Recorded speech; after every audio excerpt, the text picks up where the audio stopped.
Bouncing back from losses. This is something I used to struggle with a lot, to be honest. When I was younger and playing football, and if I lost any game, if I had a bad game, if I made a load of mistakes, it was something that I really, really struggled with, because I would dwell on the mistakes, I would overthink, I would literally ruminate for maybe a week to 2 weeks just on the one game. And that really held me back, because if you add up all them weeks that you spent wasted on the past, rather than looking at the present moment and trying to solve or trying to learn from them mistakes and trying to move forward, think about the amount of time that you would have saved yourself and how much further ahead you would have been. So this is something that I suppose I have only learned recently, and something that I've only got better at with time. And there's probably 4 key ways that I really have overcome this and started to improve the, I suppose, time that it's taken me to get ahead or to get back on track. I suppose get back to baseline, really, as I like to frame it.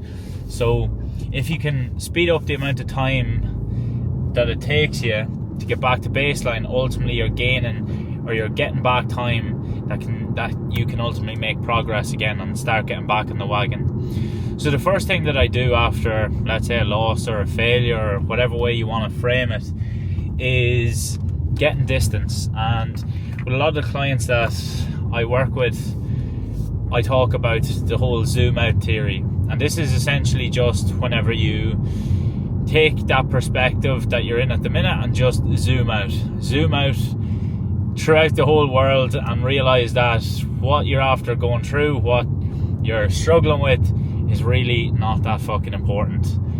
There's so much more to life than playing football, and really, in the grand scheme of things, people forget about it. People forget about a bad game that you had, and as the quote goes, if it doesn't matter in 5 years, it shouldn't matter in 5 minutes.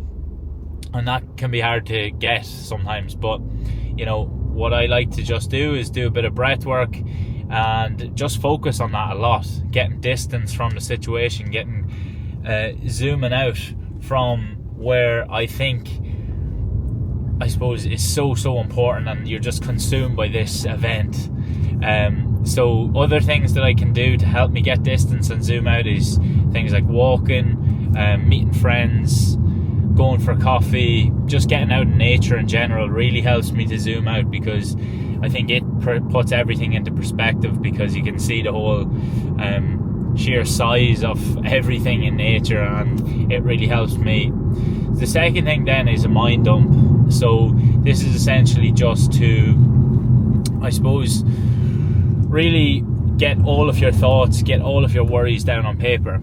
And what you can do with this is just, in the format of journaling, I would just simply throw everything that I want to get off my chest about the game into a journal or onto a Notion doc.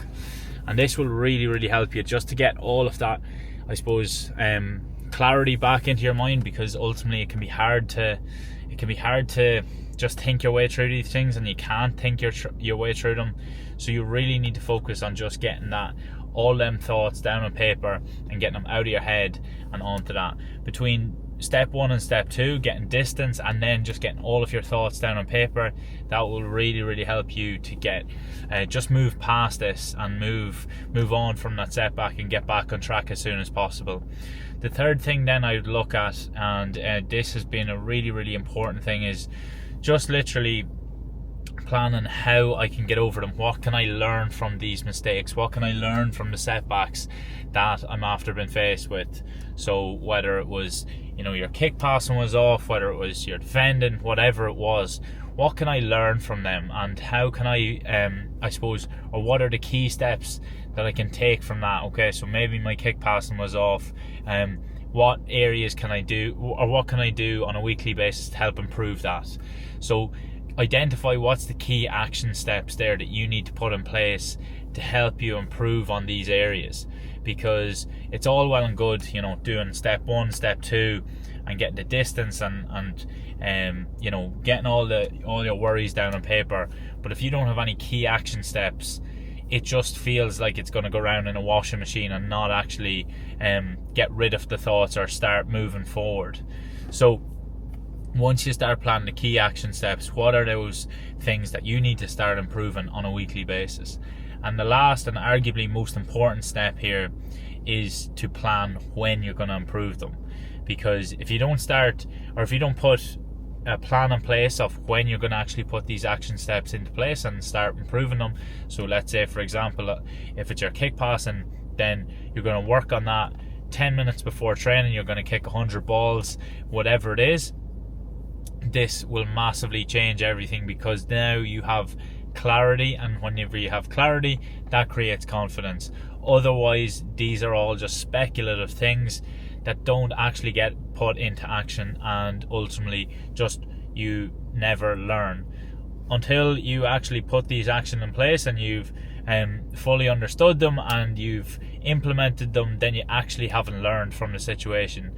If you're just talking about it, if you're just saying, oh, I want to improve my kick passing, but you never actually do it, you never actually put it into your weekly schedule, then you haven't learned, you haven't improved from the situation. So I found them 4 key steps super helpful in helping me get back to baseline quicker, helping me bounce back from failures and setbacks, which there have been plenty, and recently there's been lots, losing games and stuff, which is difficult. But again, if you can speed up that time to get back to baseline, ultimately you can start looking forward, start improving again, rather than just staying stuck in that constant cycle of rumination and overthinking. So look, at a short and sharp video this week, but hopefully that was helpful. If you did enjoy it, make sure you like, subscribe, share it to anybody that you might find it would benefit, and as always, appreciate you coming on the journey.